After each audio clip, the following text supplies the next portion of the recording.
राधे राधे दोस्तों, मैं रेणु कुमारी संपूर्ण हिंदी साहित्य में आपका स्वागत करती हूँ। भक्ति काल के हम महत्वपूर्ण प्रश्नों का अध्ययन कर रहे हैं। इससे पहले की वीडियो में हम 100 प्रश्नों को पढ़ चुके हैं। यह उससे आगे के प्रश्न हैं। इसमें भी हम 100 प्रश्नों को हल करेंगे। आपको मेरा वीडियो कैसा लगता है ये कमेंट करके ज़रूर बताएं और संपूर्ण हिंदी साहित्य चैनल को सब्सक्राइब करें। पहला प्रश्न है, भक्तमाल के रचयिता कौन थे? नाभादास, अर्जुन देव, बाबालाल या सेन? बताइए भक्तमाल के रचयिता कौन है? तो वो है नाभादास और नंबर का उत्तर सही हो जाएगा। अगला प्रश्न है, गुरु नानक की वाणियों का संग्रह है बीजक में, 84 वैष्णवन की वार्ता में, आदि ग्रंथ में या भक्तमाल में? बताइए गुरु नानक की वाणियों का संग्रह किसमें है? तो ये है आदि ग्रंथ में। 100 नंबर का उत्तर सही हो जाएगा। अगला प्रश्न है, कबीर की भक्ति के 3 आधार बिंदु निम्नलिखित में से कौन से हैं? पहला है आत्मा, परमात्मा और माया। ब में है नाम, गुरु और प्रेम। स में है सामाजिक सुधार, नवनिर्माण और विकास। द में है जीव, जगत और माया। तो कबीर की भक्ति के जो 3 आधार बिंदु हैं वो पूछे हैं इसमें। तो वो कौन कौन से हैं आधार बिंदु? वो हैं, ब नंबर का उत्तर सही हो जाएगा, नाम, गुरु और प्रेम। ये कबीर की भक्ति के 3 आधार बिंदु माने गए। अगला प्रश्न है, रहीमदास जी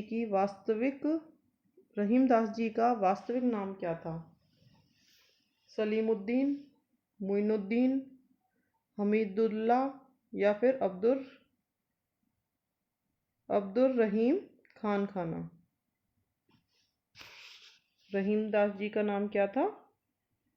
अब्दुर रहीम खान खाना। अगला प्रश्न है 105 नंबर का, रज्जब किसके शिष्य थे? कबीर के, सुंदरदास के, रैदास के या दादू दयाल के? बताइए। तो रज्जब थे दादू दयाल के शिष्य। द ऑप्शन सही हो जाएगा। रज्जब ने दादू की रचनाओं का संपादन किस नाम से किया? हरणेवाणी, सोहिला, अंगवधू या जपुजी? बताइए। रज्जब ने दादू दयाल की रचनाओं का संपादन किया था अंगवधू नाम से। अगला प्रश्न है हमारा, नामदेव जी की भक्ति किस प्रकार की थी? सगुण, निर्गुण या फिर सगुण और निर्गुण या कोई नहीं? तो नामदेव जी की भक्ति थी कैसी? सगुण और निर्गुण दोनों प्रकार की। अगला प्रश्न है, झिलमिल झगड़ा झूलते बाकी रहे न काहू, गोरख अटके कालपुर कौन कहावे साहू? ये जो पंक्तियां हैं ये किसकी लिखी हुई हैं? इन पंक्तियों के रचयिता पूछे हैं। तो दादू हैं, रज्जब हैं, कबीर हैं या गोरखनाथ हैं? झिलमिल झगड़ा झूलते बाकी रही न काहू, गोरख अटके कालपुर कौन कहावे साहू? तो ये पंक्तियां हैं कबीरदास जी की। अगला प्रश्न है, निर्गुण राम जपहु रे भाई, अविगत की गति लखी न जाई। पंक्ति के रचयिता पूछे हैं। रैदास, कबीर, नामदेव या फिर दादू? तो ये पंक्ति भी किसकी है? कबीर की। अगली पंक्तियां हैं, कबीर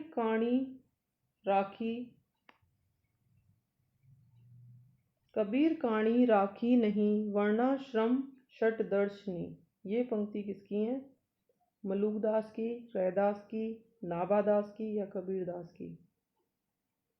ये पंक्तियां हैं किसकी? नाभादास की। कबीर काणी राखी नहीं, वर्णाश्रम षड्दर्शनी। नाभादास की पंक्ति है ये। अगला प्रश्न भी पंक्ति से ही संबंधित है।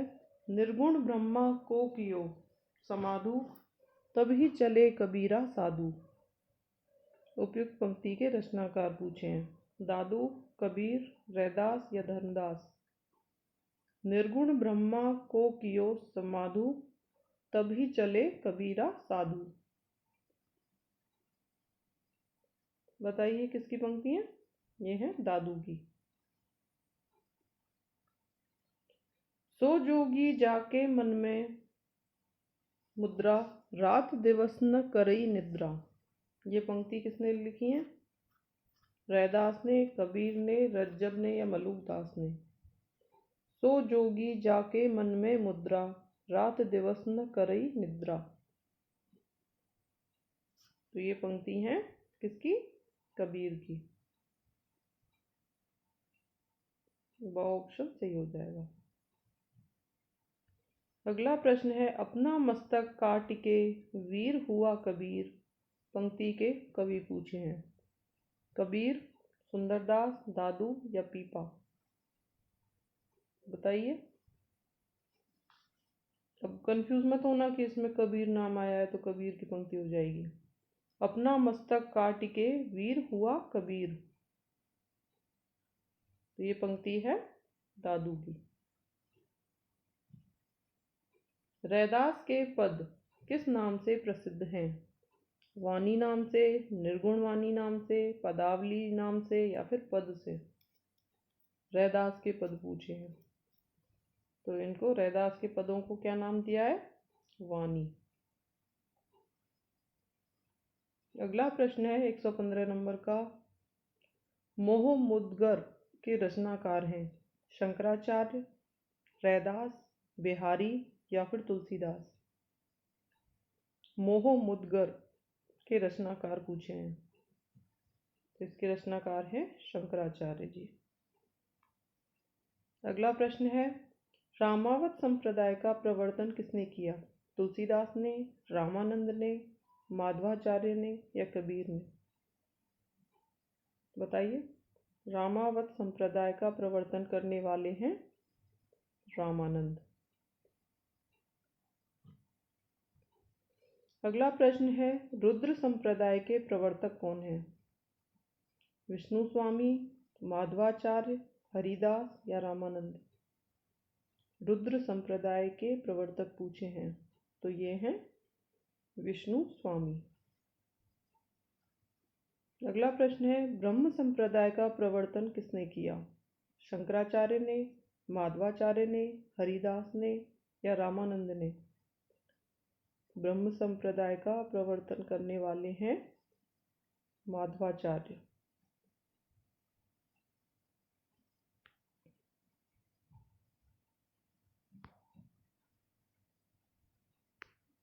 अगला प्रश्न है, सनकादि संप्रदाय के प्रवर्तक कौन हैं? रामानंद, वाल्मीकि, हरिदास या निम्बार्काचार्य। सनकादि संप्रदाय के प्रवर्तक पूछे हैं तो ये हैं निम्बार्काचार्य। अगला प्रश्न है 120 नंबर। भक्ति के आद्य आचार्य कौन हैं? वाल्मीकि, हरिदास, रामानुजाचार्य या फिर रामानंद। तो भक्ति के आद्य आचार्य पूछे हैं तो ये हैं रामानुजाचार्य। अहिंसावाद किस संप्रदाय की देन है? संतों की, वैष्णवों की, शाक्तों की या फिर जैनियों की। अहिंसावाद ये देन है जैन संप्रदाय की। भक्ति काल को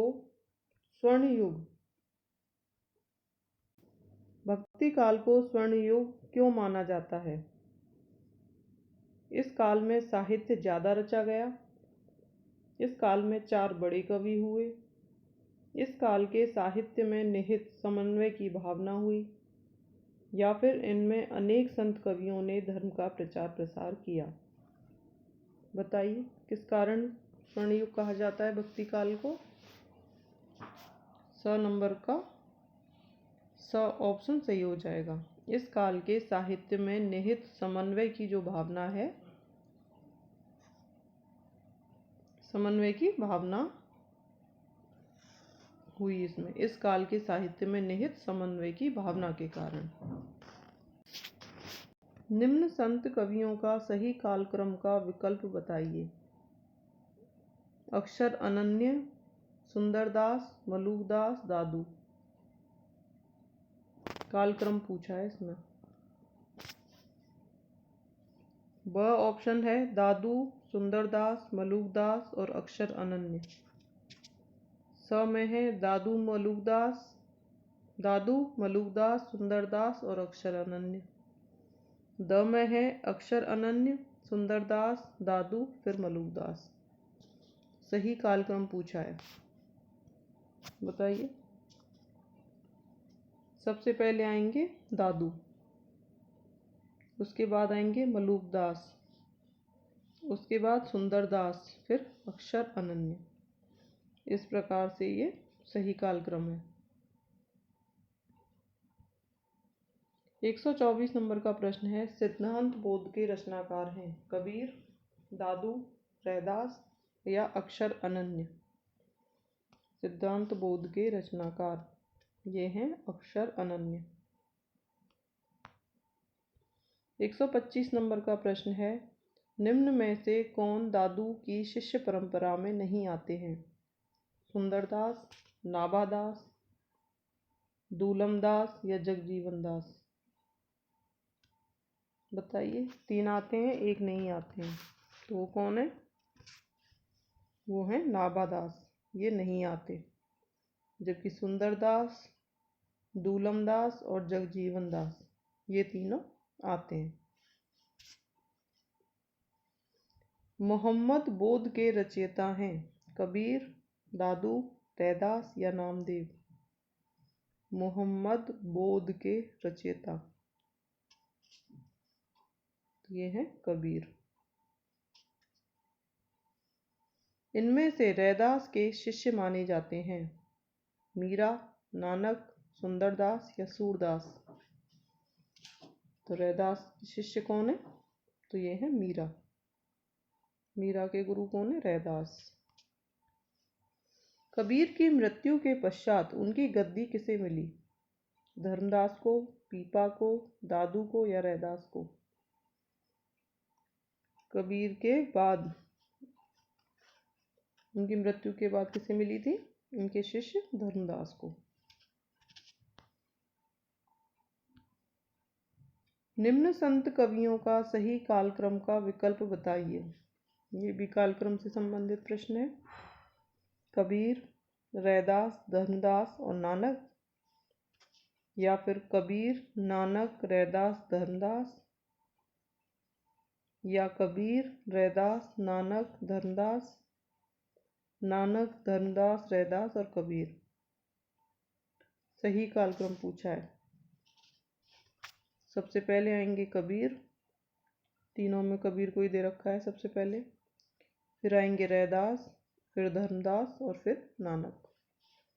तो ये कालक्रम सही है। 130 नंबर का प्रश्न है, नैया बिच नदिया डूबती जाए पंक्ति के रचयिता पूछे हैं। दादू, पीपा, मीरा या कबीर। नैया बिच नदिया डूबती जाए, ये पंक्ति है कबीर की। झरी लागे मगलिया गगन हराए के रचनाकार हैं। झरी लागे मगलिया गगन हराए, ये भी एक पंक्ति है। ये किसकी पंक्ति है, बताइए। तो ये है, बताइए, कबीर की, मलूकदास की, नानक की या धर्मदास की। तो ये है धर्मदास की। जो नर दुख में दुख नहीं माने, पंक्ति के रचयिता दादू, रैदास, नामदेव या धर्मदास। जो नर दुख में दुख नहीं माने, ये पंक्ति लिखी रैदास ने। अगला प्रश्न है, थावर जंगम कीट पतंग पूरी रहियो हरिराई, पंक्ति किसकी है? नानक की, कबीर की, मलूकदास की या फिर रैदास की?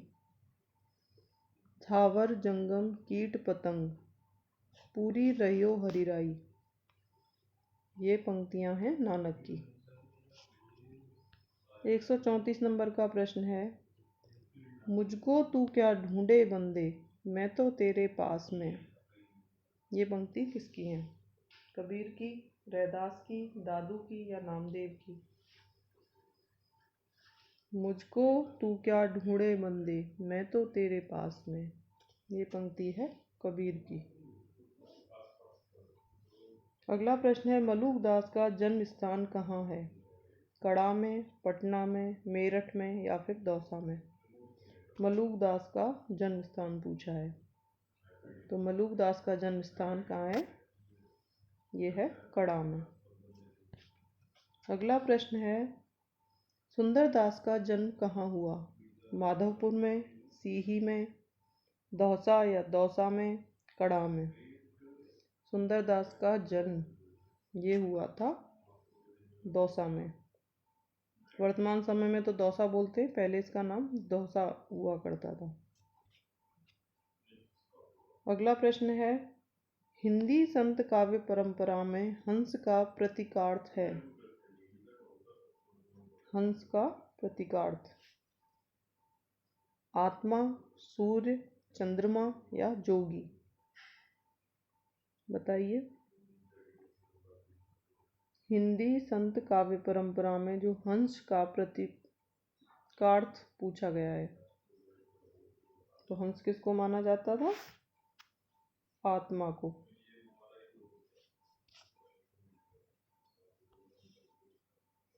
निम्नलिखित रचनाओं के संग्रहकर्ताओं का असंगत विकल्प कौन सा है? महला जो रचना है वो गुरु गोविंद सिंह नानक देव के पद हैं इसमें। अंगवधु रज्जब ने लिखी। हरनेवाणी जगजीवन दास की है या फिर बीजक धर्मदास की? इसमें असंगत पूछा है, 3 तो संगत हैं और 1 असंगत है, बताइए। तो बीजक तो धर्मदास ने लिखी थी, ये तो सही है। हरनेवाणी ये जगजीवन दास की है, ये भी सही है। अंगवधु रज्जब की है, ये भी सही है। जबकि जो महिला है उसमें गुरु गोविंद सिंह और नानक देव के पद, ये गलत है। इसमें किसके हैं? सिर्फ नानक देव के पद हैं इसमें। खाली ये नानक देव होता तो ये सही होता, पर गुरु गोविंद सिंह इसमें नहीं है। इनमें से अद्वैतवाद किसको प्रतिपादित करता है? जीव और ब्रह्म एक हैं, जीव और ब्रह्म अलग अलग हैं, संसार सत्य है या फिर जीव और ब्रह्म का प्रतिबिंब है? जीव ब्रह्म का प्रतिबिंब है। अद्वैतवाद किसको प्रतिपादित करता है, बताइए। तो ये जीव और ब्रह्म को एक मानता है। जहाँ जीव और ब्रह्म को एक माना गया है वही अद्वैतवाद है। अद्वैत मतलब जहाँ 2 नहीं है, एक ही है, वही अद्वैतवाद है। निम्न संप्रदायों के बेमेल जोड़े का चुनाव कीजिए। रामदासी संप्रदाय रामदास, सिख संप्रदाय नानक, वारकरी संप्रदाय यह होगा संप्रदाय जयनाथ, उदासी संप्रदाय श्रीचंद। 3 इसमें सही हैं और 1 गलत है, तो इसमें बेमेल जोड़ा पूछा है। रामदासी संप्रदाय रामदास का है, सही है। सिख संप्रदाय नानक का है, ये भी सही है। और उदासी संप्रदाय श्रीचंद का है, ये भी सही है। ये वाला गलत है। वारकरी संप्रदाय जयनाथ का नहीं है।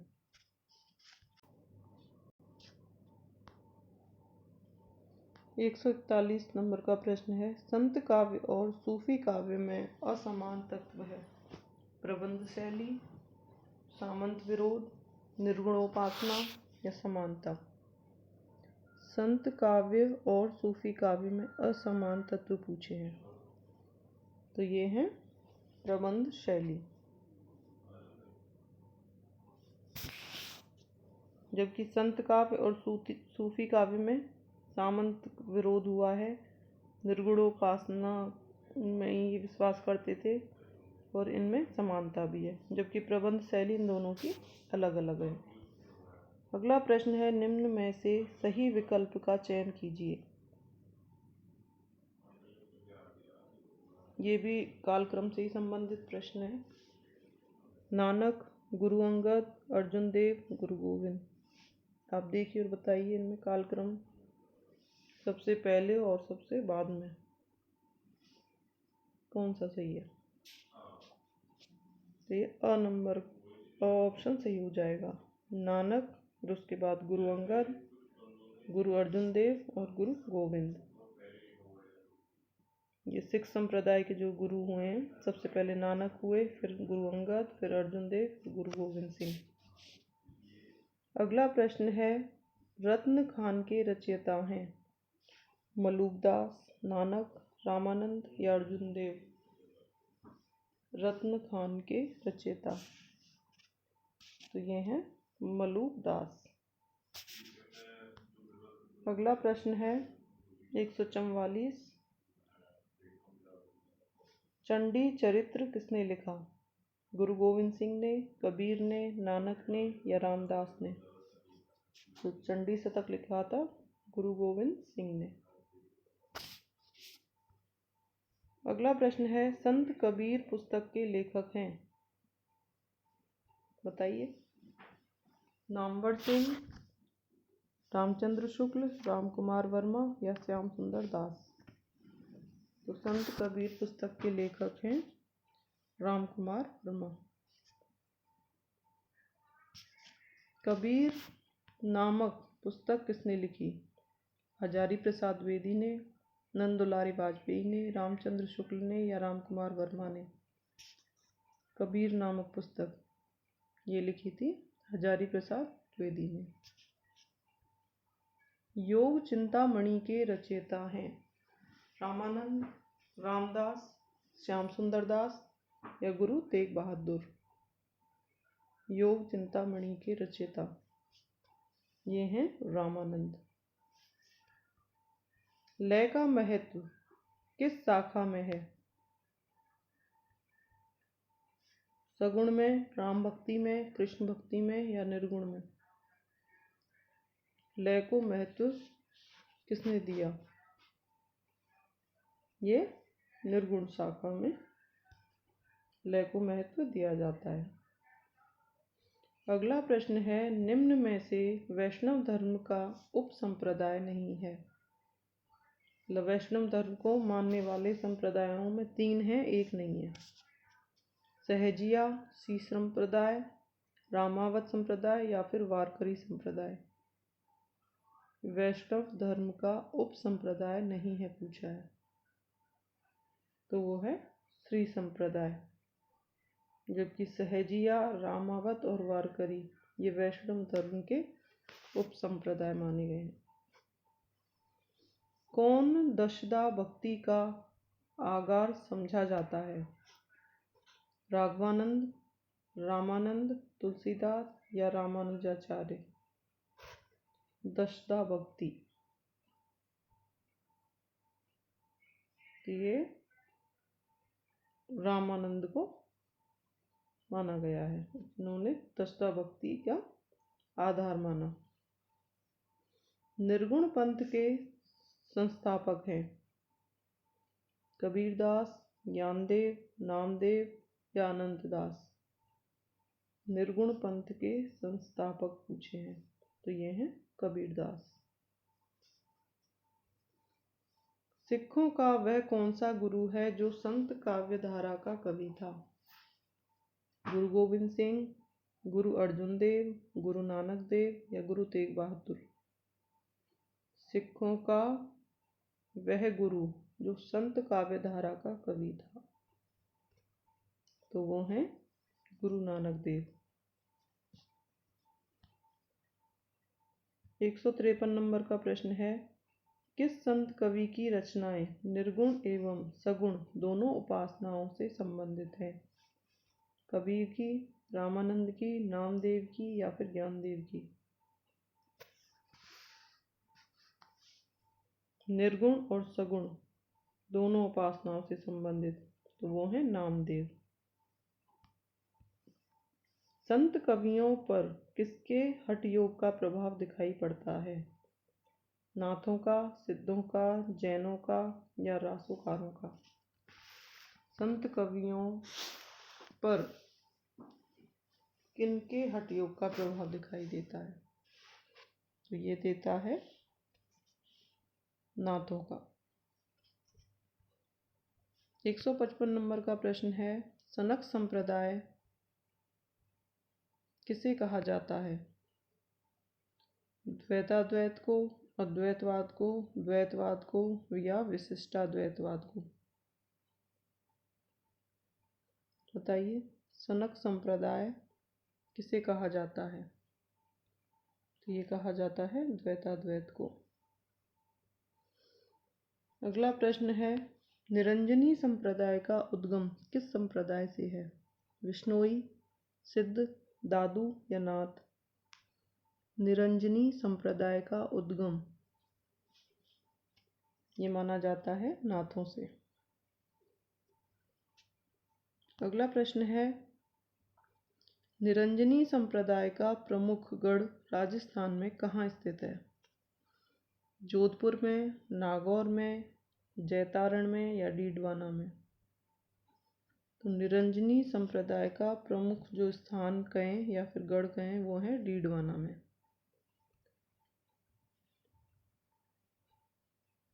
अगला प्रश्न है, निम्न में से मलुकदास की रचना नहीं है? निरपखमूल, रतन खान, ज्ञान परोक्षी या ज्ञान बोध? मलुकदास की 3 रचनाएं हैं और एक नहीं है। निरपखमूल ये है, रतन खान भी है और ज्ञान बोध, ये तीनों तो मलुकदास की रचनाएं हैं, पर ये ज्ञान परोक्षी ये इनकी रचना नहीं है। ये उत्तर सही हो जाएगा।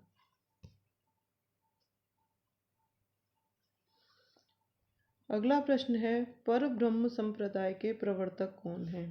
माधवाचार्य, चैतन्य महाप्रभु, संतदास या दादू दयाल? पर ब्रह्म संप्रदाय के प्रवर्तक तो ये हैं दादू दयाल। 160 नंबर का प्रश्न है, संतों के यहाँ नारी के किस रूप की कड़ी आलोचना हुई है? पत्नी रूप की, वैश्या रूप की, कामिनी रूप की या प्रेममयी रूप की? तो संतों ने नारी की आलोचना की किस रूप में? कामिनी रूप में।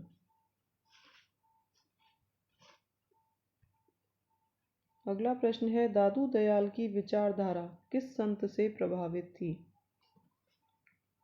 तुलसी से, संतदास से, कबीर से या नामदेव से?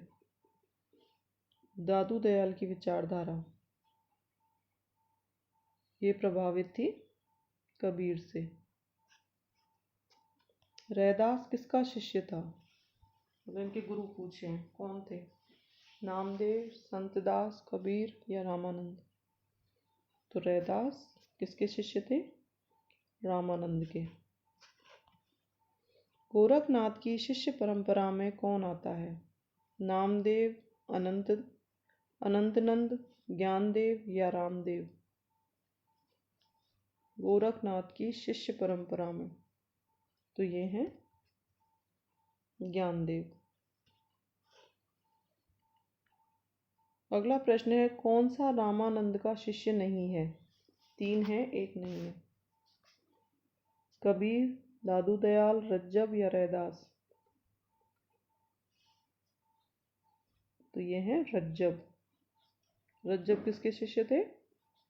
दादू के। जबकि कबीर, दादू दयाल और रैदास ये रामानंद के शिष्य हैं। इसमें नहीं पूछा है तो रद्द हो जाएंगे। 165 नंबर का प्रश्न है, इनमें से सूफी काव्य का दूसरा नाम क्या है? प्रेम मार्गी शाखा, प्रेमाख्यानक काव्य, प्रेमाश्रयी शाखा या उपयुक्त सभी। अगर आपने मेरे भक्ति काल के व्याख्या वाले जो वीडियो हैं वो नहीं देखें तो उन्हें ज़रूर देखें। अगर आप उन्हें पढ़ के तब इन प्रश्नों को हल करते हैं तो आपको इसका बहुत लाभ होगा। तो आप उन वीडियोस को ज़रूर देखें और संपूर्ण हिंदी साहित्य चैनल को सब्सक्राइब कर लें, जिससे आने वाले नोटिफिकेशन आपको समय से मिल जाएं और आप उनका लाभ उठा सकें। बताइए, इसका उत्तर बताइए। इनमें से सूफी काव्य का दूसरा नाम,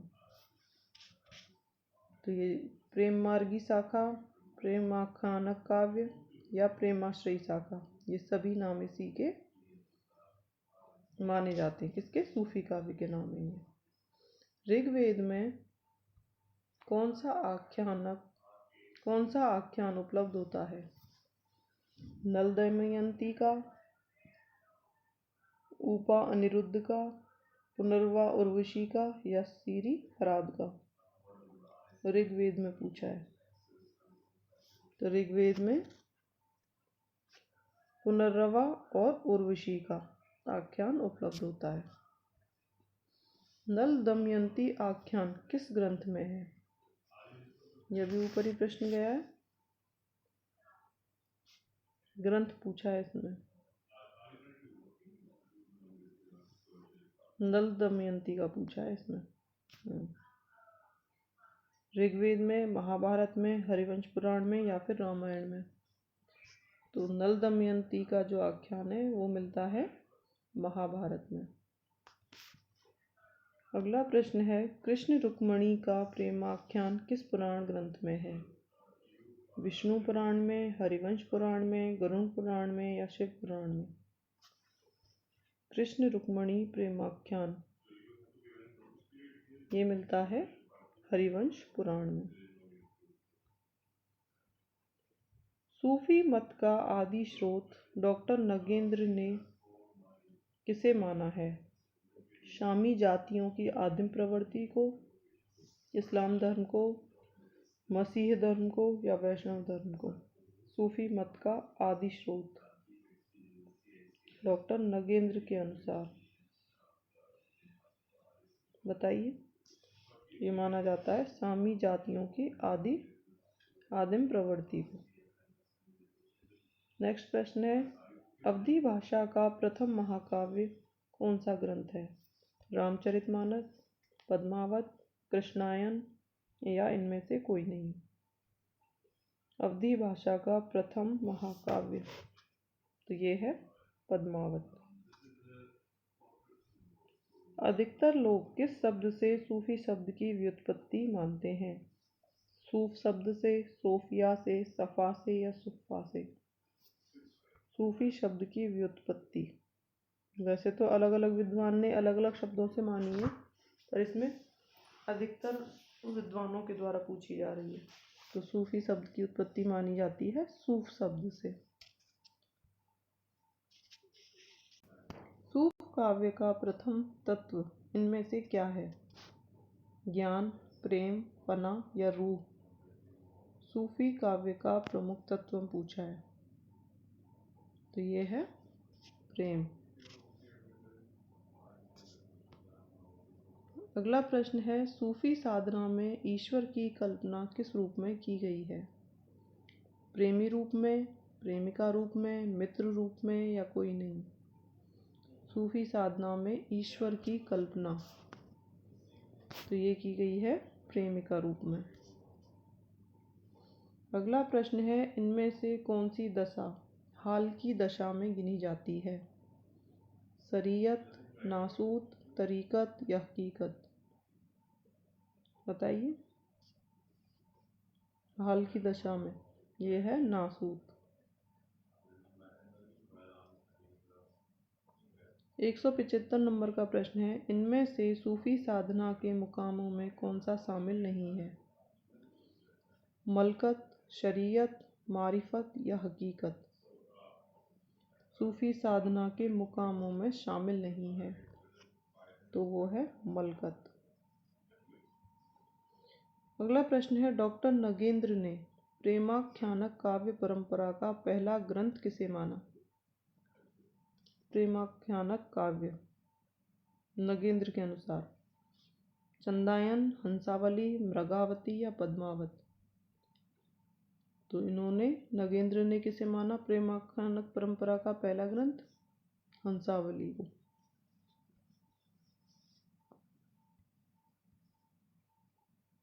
आचार्य शुक्ल ने किस काव्य ग्रंथ को प्रेमाख्यानक काव्य परंपरा का पहला ग्रंथ माना?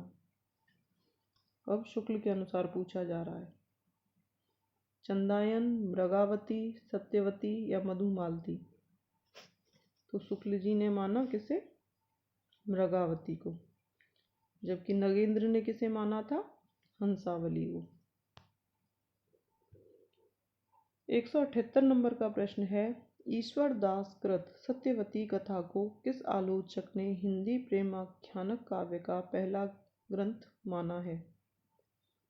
आचार्य शुक्ल ने, मिश्र बंधुओं ने, डॉक्टर नगेंद्र ने या फिर हजारी प्रसाद द्विवेदी ने? बताइए, सत्यवती कथा को किसने माना था पहला प्रेमाख्यानक काव्य? तो ये माना था हजारी प्रसाद द्विवेदी ने।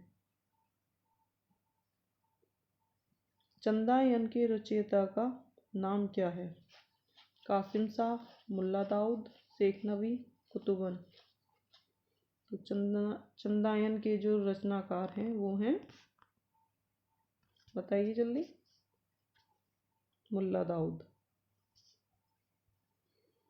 180 नंबर का प्रश्न है, मधुमालती के रचनाकार का नाम बताइए। कुतुबन, मंझन, जायसी या उस्मान? मधुमालती के, तो ये हैं मंझन।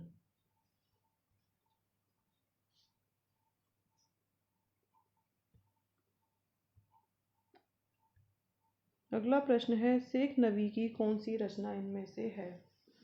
ज्ञानदीप, हंस जवाहिर, ढोला मारूरा दूहा या इंद्रवती? शेख नबी ने कौन सी रचना लिखी, बताइए। वो लिखी ज्ञानदीप। अगला प्रश्न है, माधवा नल काम कंदला नामक रचना किस कवि की है? जायसी की, गणपति की, उस्मान की या दामोदर कवि की? माधवा नल काम कंदला, ये रचना है गणपति की। अगला प्रश्न है, रूप मंजरी के रचयिता कौन है? सूरदास, नंददास, कृष्णदास या नारायण दास? रूप मंजरी के, ये है नंददास। चिताई वार्ता किस कवि की रचना है? गणपति की, उस्मान की, नारायण दास की या नूर मोहम्मद की? चिताई वार्ता ये लिखी किसने? नारायण दास ने। 185 नंबर का प्रश्न है, गणपति रचित माधवा नल काम कंदला जो है किस भाषा में लिखी गई? ब्रज भाषा में, अवधी में, राजस्थानी में या खड़ी बोली में? बताइए। तो माधवा नल काम कंदला जो रचना है गणपति की, ये लिखी गई राजस्थानी भाषा में। अगला प्रश्न है, ढोला मारूरा दूहा किस भाषा में रचित प्रेमाख्यानक काव्य है? इसकी भाषा पूछी है ढोला मारूरा दूहा की। अवधी है, खड़ी बोली है, राजस्थानी है या ब्रज भाषा है? तो ढोला मारूरा दूहा की भी जो भाषा है वो क्या है? राजस्थानी।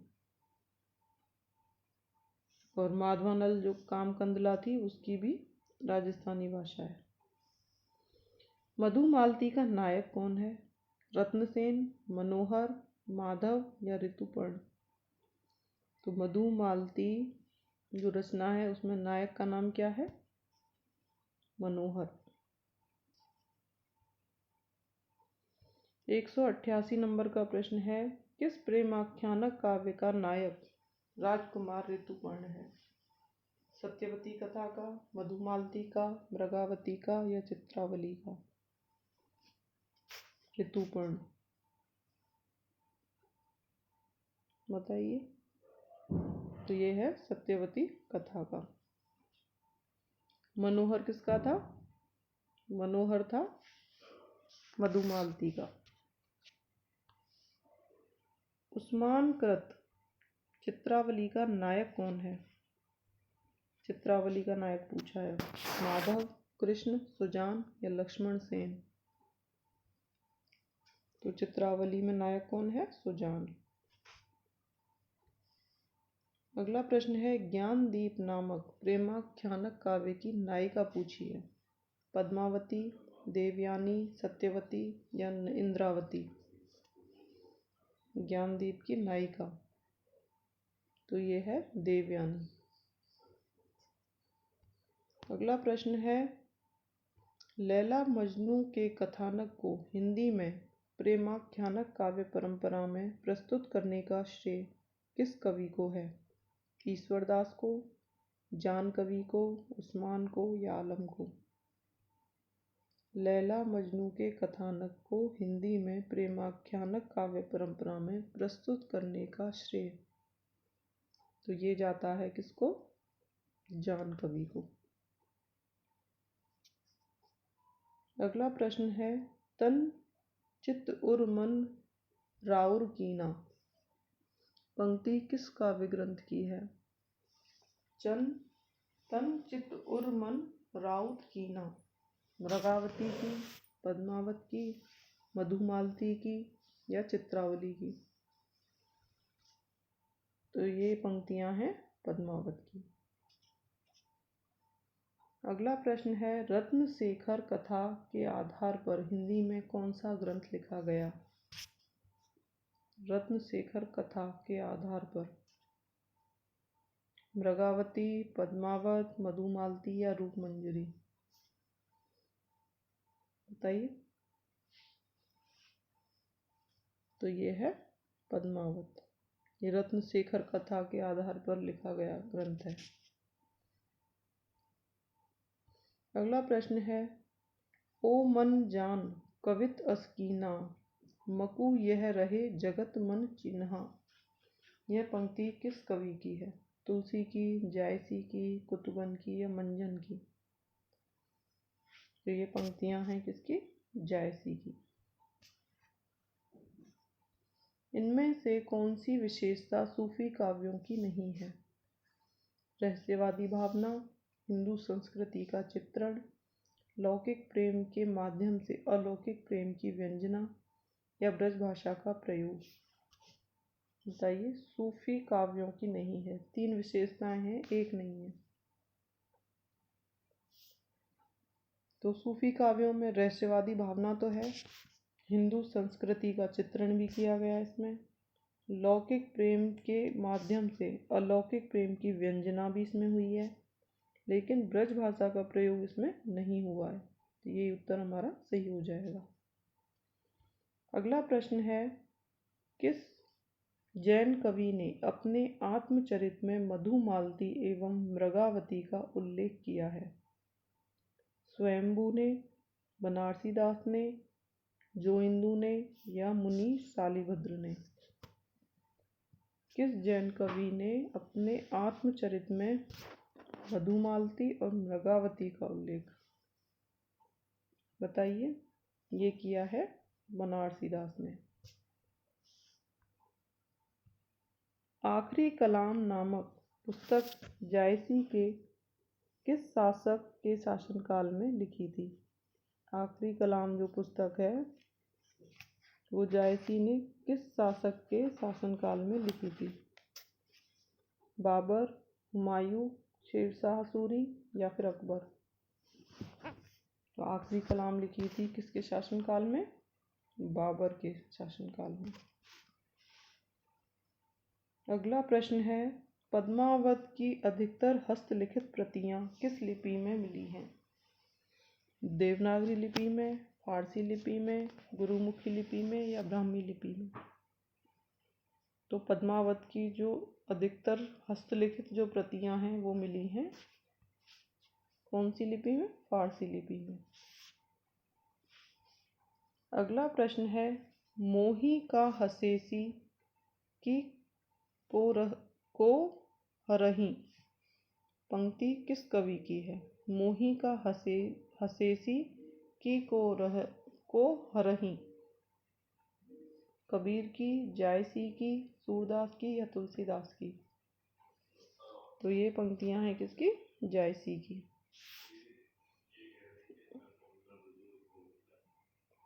जायसी जो है मतलब देखने में ज़्यादा सुंदर नहीं थे, तो इनके जो राजा थे वो इनके ऊपर एक बार हंसते हैं और उसी समय इन्होंने ये पंक्तियां कही थी कि मेरे ऊपर क्यों हंसते हो, बनाने वाले के ऊपर हंसो। तो ये जायसी ने अपने राजा से पंक्तियां कही थी। आखिरी प्रश्न है हमारा, आखिरी कलाम में किसका वर्णन है? सृष्टि का, कयामत का, संसार का या सिद्धांत का? तो आखिरी कलाम जो रचना है उसमें कयामत का वर्णन किया गया है। तो भक्ति काल की और हमारे 100 प्रश्न पूरे होते हैं। इस तरह से हमारे 200 प्रश्न पूरे हुए। अब आने वाली वीडियो में हम 100 प्रश्नों को फिर से लेके आएंगे। ये बहुत महत्वपूर्ण प्रश्न है और आपने मेरे पहले वीडियो अगर नहीं देखे हैं तो उन्हें ज़रूर देखें और मेरे चैनल को, संपूर्ण हिंदी साहित्य चैनल को सब्सक्राइब करें और अपने दोस्तों में शेयर करें। राधे राधे दोस्तों।